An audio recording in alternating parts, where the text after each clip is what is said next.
Welcome to Advocacy at 8. I am attorney Sandra Jill Poland, your community legal advocate. Advocacy at 8, my new YouTube legal series, launched October 1st, 2018.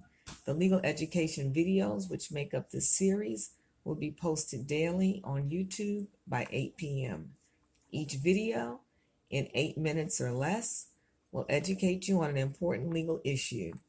You and your community will be enlightened and empowered. Thank you for viewing Advocacy at 8. I am attorney Sandra Jo Pullman, your community legal advocate. This week's topic, dying without a will, is it worth it?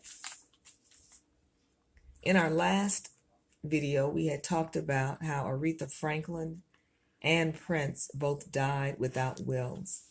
We had talked about how Prince's estate could be valued as high as $300 million, and that he did not avail himself of any of the trust or any tools to minimize his estate and inheritance taxes. And out of his estate, half of that will be going to federal and state tax authorities. Michael Jackson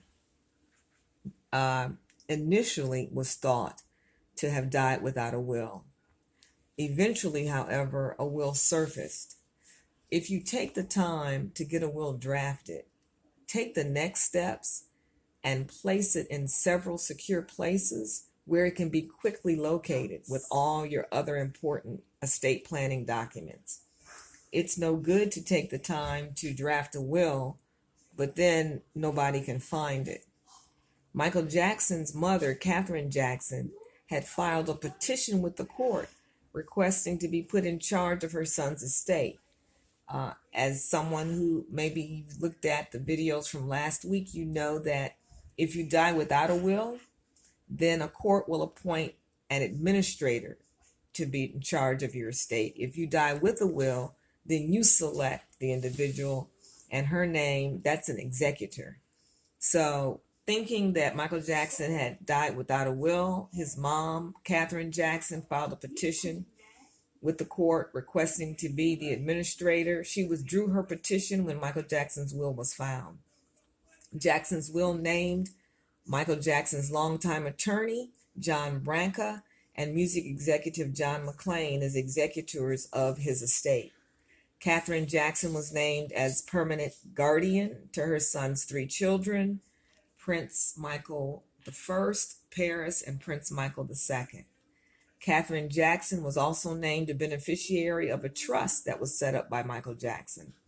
Singer Diana Ross was named a successor guardian for the children and their estates. So note that although it was initially thought Michael Jackson did not have a will, he did take the steps to not only create a will, but he also established a trust and a guardianship agreement. So those things he did, and he did those effectively. However, there's still some disputes regarding his estate that are in litigation to this day. Amy Winehouse, the singer who was 27 years old when she died in 2011 from alcohol poisoning. Initially, it was thought that she had a will, but she did not. Amy Winehouse's parents ended up inheriting her $4 million estate, $4.66 million after debts and taxes. She apparently had no children and no current spouse. Her ex-spouse did not inherit anything. Her estate, again, was valued reportedly at $4.66 million after debts and taxes. Amy Winehouse's father, Mitch Winehouse, was appointed administrator of her estate. In the Oscar-winning documentary about Winehouse's life, Winehouse was shown to have a contentious relationship with his father. Mitch Winehouse called the documentary misleading. Well, if in fact Amy Winehouse had a contentious relationship with her father, she could have easily drafted a will to give her money to someone else beside her parents. Because she did not draft a will, then the laws governed where her assets went, and her assets, all of them, went to her parents.